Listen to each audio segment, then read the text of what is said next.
요한복음 19장 38절부터 42절까지 말씀을 한 절씩 교독하겠습니다. 아리마대 사람 요셉은 예수의 제자이나 유대인이 두려워 그것을 숨기더니 이 일 후에 빌라도에게 예수의 시체를 가져가기를 구하매 빌라도가 허락하는지라.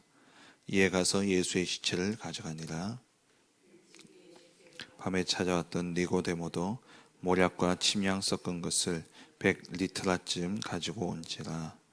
이에 예수의 시체를 가져다가 유대인의 장례법대로 그 향품과 함께 세마포로 쌌더라. 예수께서 십자가에 못 박히신 곳에 동산이 있고 동산 안에 아직 사람을 장사한 일이 없는 새 무덤이 있는지라. 같이 읽습니다. 이날은 유대인의 준비일이요 또 무덤이 가까운 거로 예수를 거기 두니라. 아멘. 우리가 받은 구원은 그리스도의 죽음을 통해서 우리가 얻은 구원이죠.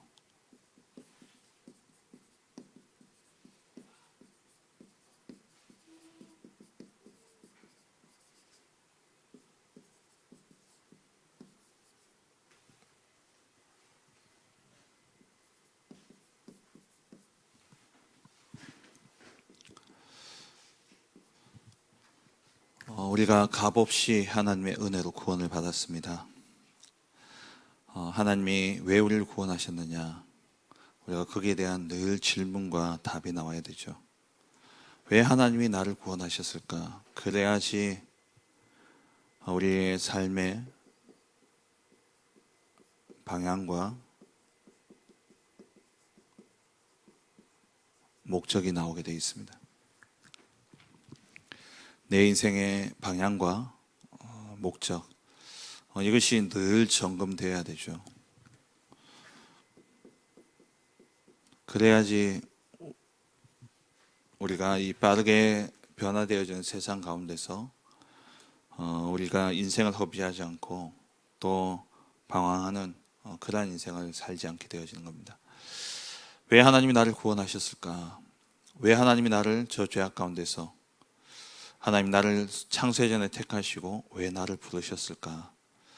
그리고 지금 일어나고 있는 모든 일들과 사건들, 내게 있는 나를 둘러싼 모든 환경의 문제들, 왜 하나님이 내게 허락하셨을까? 거기에 대한 질문을 하고 거기에 대한 답을 찾게 될 때에 내 인생을 향한 하나님의 방향과 목적이 나오게 되어 있습니다. 이 하나님의 방향, 내 인생을 향한 하나님의 원하시는 방향과 목적은 무엇이냐? 우리로 땅끝까지 증인되게 하시는 것이죠. 다시 말하면은 전도자의 삶을 살기를 하나님 원하시는 겁니다. 저와 여러분들 통해서 정말 하나님이 살아계시고 예수가 그리스도 되심의 증거를 드러내기 위해서 하나님이 우리로 증인 삼기 위해서 우리를 부르셨다라는 거예요. 그렇다면 우리의 삶의 방향과 목적은 무엇이냐? 증인된 삶, 전도자의 삶을 사는 것이죠. 그렇다면 우리에게 먼저 증인이 되기 위해서는 증거가 있어야 되잖아요.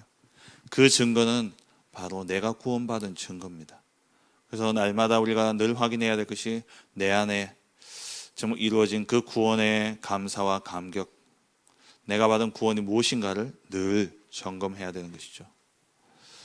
오늘 본문에 예수님이 십자가에서 이제 죽임을 당하시고 그리고 이제 그 시신을 이 아리마대 요셉이 가서 예수님의 시신을 가져다가 자기가 준비해 놓은 무덤에 예수님을 누이시죠. 이 예수님의 죽으심과 그리고 그 이후에 일어나게 되어질 부활, 이것을 통해서 하나님이 우리에게 주신 그 구원의 축복, 그것을 우리가 늘 확인하고 누려야 되는 것입니다. 그렇다면 왜 예수님이 인간으로 오셔서, 하나님이신 그분이 왜 인간으로 오셔서 참 사람으로 오셔서 우리를 위해 죽으셔야 되냐?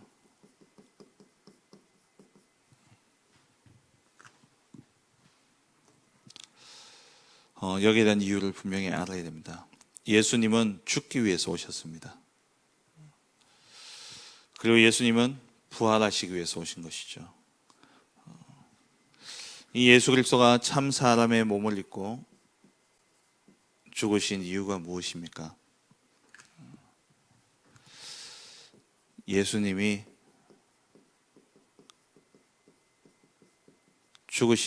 십자가에 죽으신 것은 참 사람이라는 증거입니다. 왜 그러냐? 왜 사람이 되어야 됩니까? 우리의 죄의 문제를 해결하기 위해서 예수님이 죽으셔야 하기 때문에 그래요. 죄의 삭은 사망이죠.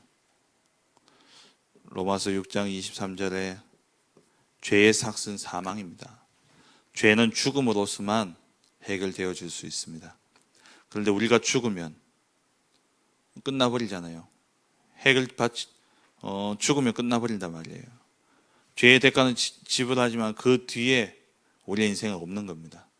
그래서 하나님께서 구약 시대에는 우리의 죄 때문에 우리가 죽어야 되지만 우리를 사랑하셔서 우리를 그 죽음 가운데서 건져내시기 위해서 동물을 가져다가 우리의 죄를 대신 지고 그 동물이 죽게 함으로 우리의 죄를 사해 주셨죠.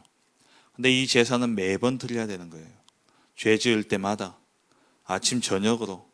그래서 하나님께서 단 한 번의 제사로, 단 한 번의 죽으심으로 영원한 속죄를 이루셨죠. 그래서 하나님이 한 번의 죽으심으로 영원한 속죄를 이루기 위해서 참 사람으로 오셔서 우리의 모든 죄를 지고 십자가에 죽으신 것입니다.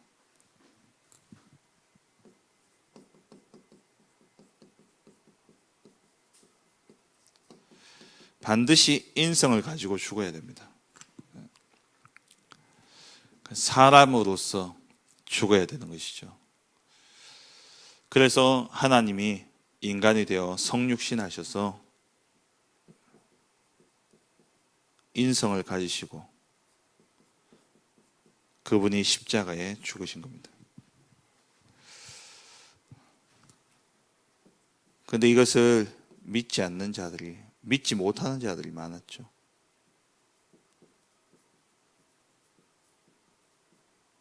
그 대표적인 게 영지주의입니다. 초대교회의 가장 큰 이단이었던 영지주의. 이들은 이원론을 주장하면서 선과 악을 주장하는데요. 선은 하나님만이 선이고 영은 선이고 육은 악이다 그래요. 영지주의가 뭐냐? 영을 아는 지식, 영을 알아가는 주의예요. 그러니까 왜? 영이 가장 선하기 때문에. 영만이 선하고 육은 무조건 죄다. 육은 무조건 악하다. 그런 주의이기 때문에 이들이 성육신을 믿을 수가 없는 겁니다. 믿었어도 안 되는 것이죠. 왜? 가장 선하신 영이신 하나님이 어떻게 악인, 죄인 이 육의 모습으로 오실 수 있냐? 있을 수 없는 일이다. 그래서 이들은 이 인성을, 예수님의 인성을 믿지 않는 거죠. 예수님의 성육신을 믿지 않았던 겁니다. 이게 초대교회, 골로새 교회와 모든 교회에 영향을 줬죠. 그 가운데 사도 요한이 이 영지주의에 대해서 많이, 요한 1서, 2서, 3서를 보면 영지주의에 대해서 많이 그 영지주의에 대한 그러한 부분들을 요한이 많이 기록했던 것을 볼 수 있습니다. 요한복음도 마찬가지고요.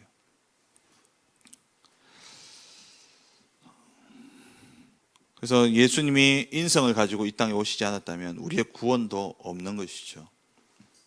우리의 구원도 이루어질 수가 없습니다. 예수님이 인간으로 오셔서 죽으셔야지만 뭐가 해결된다고요? 죄 문제가 해결되어지는 거예요. 근데 인간으로 오시지 않았다. 그렇다면 우리의 구원도 없는 것이죠.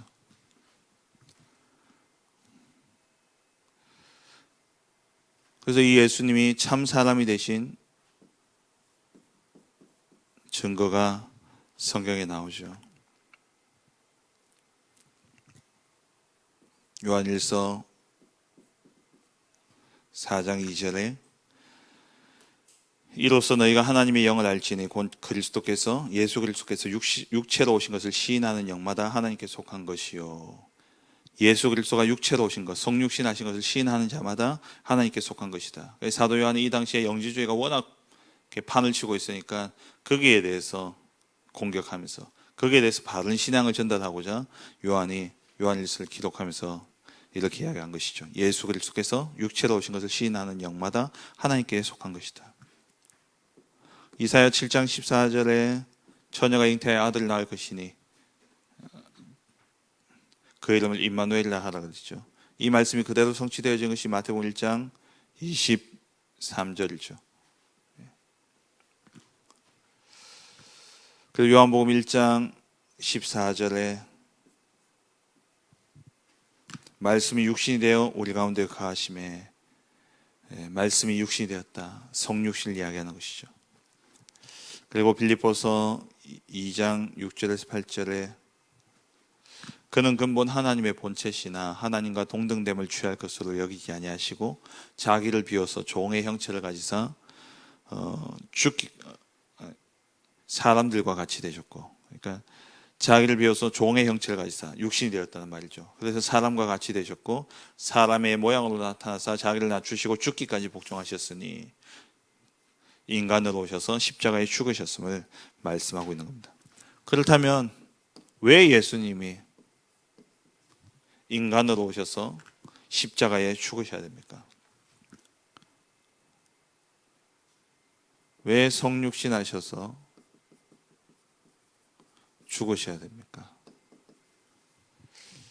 우리의 신분을 바꿔야 되기 때문에요. 우리의 신분을 바꾼 사건이 바로 십자가 사건이죠. 죄의 종이었고 사단 마귀의 자녀였고 그리고 하나님을 떠나서 지옥 갈 수밖에 없던 지옥 백성이었던 이 신분을 완전히 바꾼 사건이죠.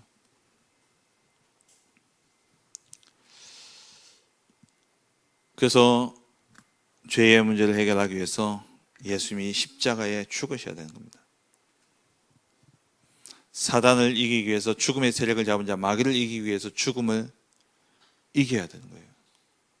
그리고 죽으면 지옥 가기 때문에 이 죽음이란 관문을 통해서 우리가 지옥 갈 수밖에 없는 그 운명. 그래서 이 죄의 문제, 죄 때문에 죽음이 왔기 때문에, 죄의 삭은 사망이기 때문에, 그래서 창세기 3장 사건으로 인해서 인간에게 먼저 육신의 죽음이 왔고 생명의 한계가 왔죠. 그리고 영적인 죽음이 왔습니다. 하나님을 떠나버린 거예요. 하나님과의 관계가 끊어져 버린 겁니다. 영원한 죽음이 왔죠. 그게 뭡니까? 지옥 갈 수밖에 없는 운명.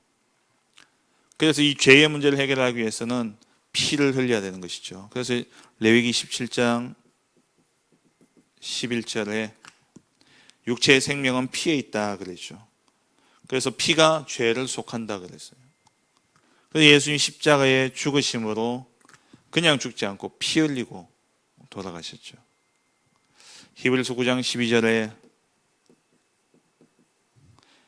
염소와 송아지의 피로 하지 아니하시고, 왜 염소와 송아지의 피로 하지 않으셨습니까? 매번 드려야 되는 거예요. 죄 지을 때마다 얼마나 많은 동물들을 죽였습니까? 그래서 예루살렘 성전 주변에는요 피 비린내가 왕동을 했다 그러잖아요. 성전 옆으로는요 피가 줄줄 흘러내려가는 그런 수로가 있었다 그래요. 그래서 계속 반복되어지는 제사, 이 피 흘림을 단번에 끝내시기 위해서 예수님께서 자기의 피로 영원한 속죄를 이루신 것입니다. 고린도후서 5장 21절에 하나님이 죄를 알지도 못하신 이를, 죄가 없으신 분이죠. 죄를 알지도 못하고 죄도 없으신 그 예수님을 우리 대신해서 죄로 삼으신 것은 우리로 하여금 그 안에서 하나님의 의가 되게 하려 하십니다. 죄 없으신 그분을 십자가에 죽게 하심으로 죄인인 우리를 의롭게 하신 것이죠. 그래서 에베소서 1장 7절에 그리스도 안에서 그 은혜의 풍성함을 따라 그의 피로 말미암아 속량 곧 죄사함을 얻었다. 예수 그리스도의 십자가의 죽으심, 그 피로 말미암아 속량 죄사함을 받고, 골로새서 1장 13절 14절에 우리를 하나님의 나라로, 하나님의 자녀로 삼으신 것이죠. 그가 우리를 흑암의 권세에서 건져내사 그의 사랑의 아들의 나라로 옮기셨으니 그 아들 안에서 우리가 속량 곧 죄사함을 얻었도다. 예수 그리스도의 피 흘리고 죽으심을 통해서 우리의 모든 죄를 속량하시고 죄사함을 받고 하나님의 자녀로, 하나님 나라의 백성으로 하나님 우리를 삼으신 겁니다. 베드로전서 3장 18절에 그리스도께서도 단번에 죄를 위하여 죽으사, 단번에 죄를 위하여 죽으사 의인으로서 불의한 자를 대신하셨으니, 그러니까 한 번에 죄를 위해 죽으심으로 의인으로서 죄 없으신 그분이 죄인인 우리를 대신해 하셨어요. 우리를 대신해서 우리의 죄값을 다 속량 지불하셨다는 말이죠. 이는 우리를 하나님 앞으로 인도하려 함이라. 우리를 하나님 앞으로 인도하기 위해서 예수님이 십자가에 죄 없으신 그분이 십자가에 피를 흘려 돌아가신 것입니다. 뭘 하기 위해서요? 우리의 신분 바꾸기 위해서. 그리고 율법의 저주를 해결하기 위해서 예수님 십자가를 지신 겁니다. 갈라디아서 3장 13절에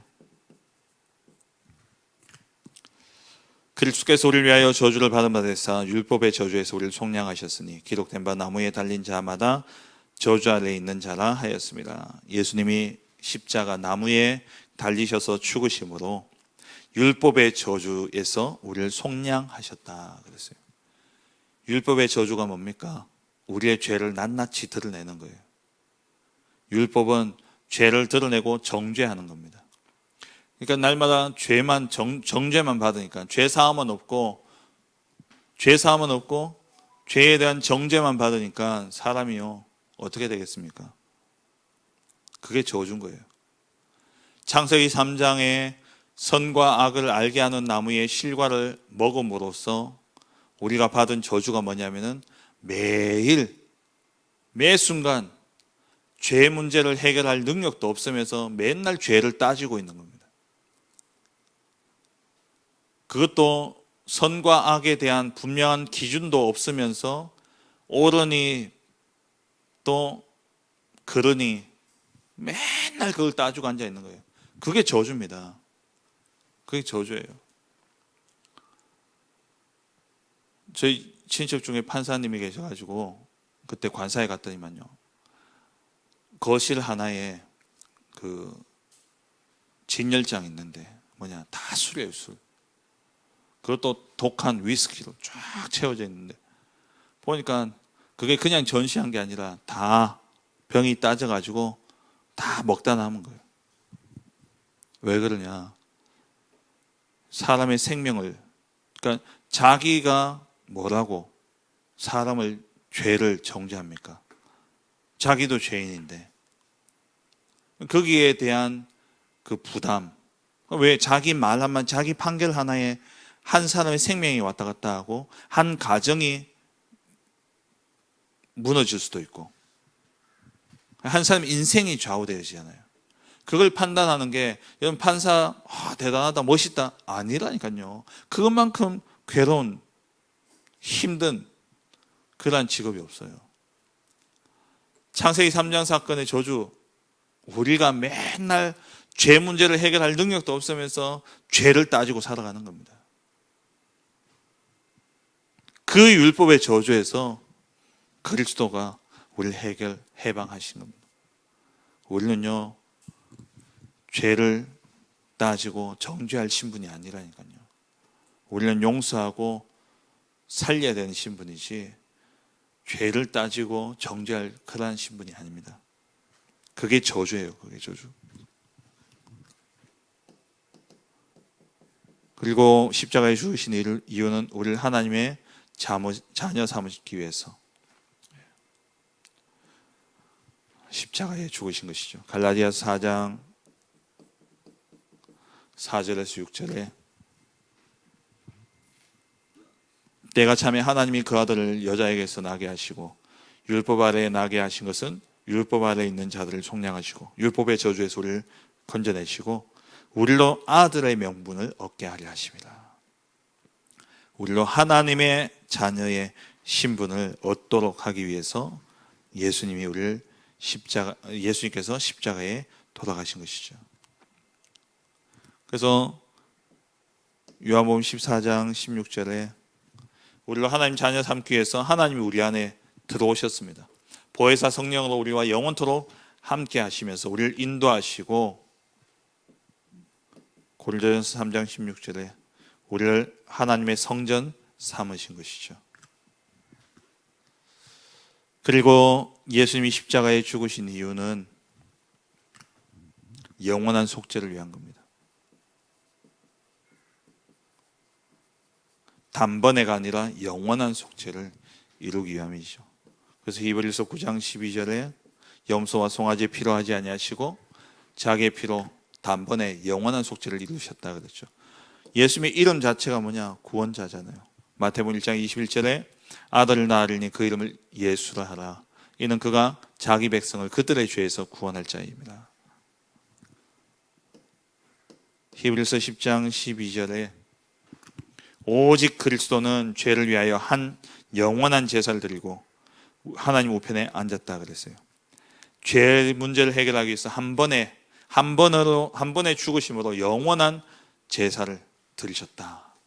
그래서 우리는 다시 양을 잡고 피를 흘릴 이유가 없는 것이죠. 그리스도의 피 흘림은 완전하고 영원하고 그리고 모든 것 되는 겁니다.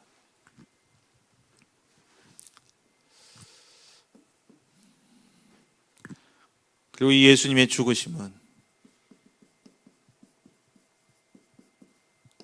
말씀 성취죠.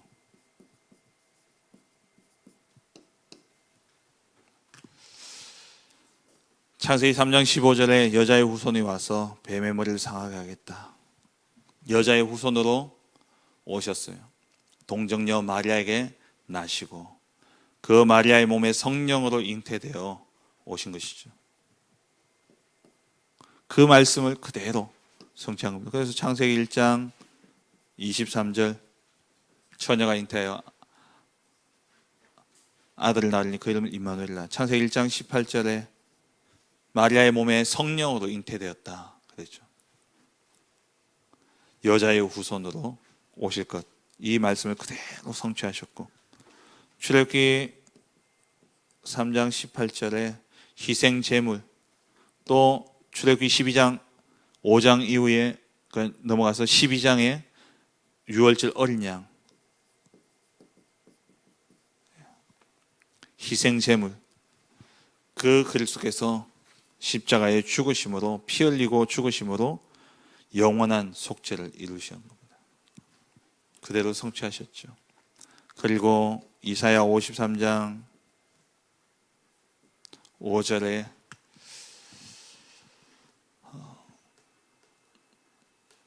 (1절부터) (12절까지) 고난당하신 예수님에 대한 예언이 그대로 성취되어졌죠.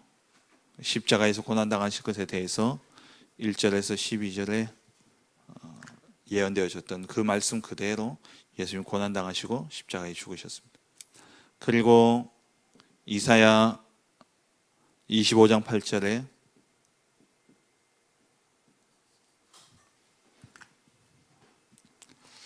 사망을 영원히 멸하실 것이다. 사망을 패할 것을 약속하셨죠. 그 약속대로 예수님이 죽음을 이기셨습니다. 고린도전서 15장 54절에 썩을 것이 썩지 아니함을 입고 죽을 것이 죽지 아니함을 입을 때에는 사망을 삼키고 이기려고 기록된 말씀이 응하리라. 예수님이 부활하심으로써 사망을 이기고 사망을 삼킨다라는 이 말씀을 성취하신 것입니다. 그리고 디모데후서 1장 10절에 사망을 패하셨다, 사망을 피하시고 말씀하시죠. 그리고 히브리서 2장 14절 15절에 우리와 같이 그도 자녀들은 혈과 육에 속하였음에 그도 또한 같은 모양으로 혈과 육을 함께 지니심은 죽음을 통하여 죽음의 세력을 잡은 자 마귀를 멸하시며, 죽음을 통해서 죽음의 세력을 잡은 자 마귀를 멸하셨다. 죽음을 이기셨다는 거예요. 이 사망을 이기신 그리스도. 왜 예수님이 이 땅에 인간으로 오셔서 십자가에 죽으시고 부활하셔야만 했냐? 우리가 절대 해결할 수 없는 죄와 사단과 지옥의 문제를 해결하기 위해서 그리스도께서 우리를 위하여 죽으시고 부활하신 것입니다. 우리가 받은 구원은요, 결코 가볍지 않습니다. 우리가 받은 구원은 결코 값없지 않아요. 헐값이 아니에요. 예수님이 피로 값주고 사신 것입니다. 이런 우리가 그렇다면 남은 인생 어떻게 살아야 됩니까? 우리의 남은 인생, 진짜 마태복음 6장 33절에 먼저 그의 나라와 그의 의를 위하라. 그의 의를 구하라. 그리하면 모든 것을 너에게 다하여 주시라 그랬죠. 그리고 사도행전 1장 3절에 하나님 나라의 일을 우리에게 맡기셨습니다. 그래서 우리가 날마다 해야 할 것은 하나님 나라 누리고 하나님 나라의 일을 하는 이 삶이 되어져야 되는 것이죠. 그래서 우리가 진짜 이 하나님 나라를 누리기 위해서 우리에게 주신 망대와 또 여정과 이정표를 가지고 우리가 기도하고 누리고 그 누림의 증거를 가지고 땅끝까지 증인되어지는 삶, 그것이 우리의 인생의 방향과 목적이 되어지는 것입니다. 오늘 이 하늘도 그리스도의 죽으심을 깊이 묵상하는 가운데 그의 죽으심으로 말미암아 영원한 속죄함을 얻고 영원한 해방을 얻은 그 구원의 감사와 감격, 그 기쁨을 가지고 날마다 하나님 나라의 백성으로서 하나님 자녀로서 하나님 나라의 축복을 누리고 이것을 증거하는 그러한 전도자의 축복 누리는 복된 한 주간 되시기를 주의 이름으로 축원합니다. 그리스도 죽음의 의미를 아는 전도 제자의 기도, 우리 인생의 방향과 목적이 전도자의 길에 있게 하여 주옵소서. 그리스도 죽음을 통하여 얻어진 구원을 기도로 누리게 하옵소서. 사망을 피하시고 새로운 생명, 영원한 생명을 보장해 주신 그리스도 안에서 모든 것을 보게 하옵소서.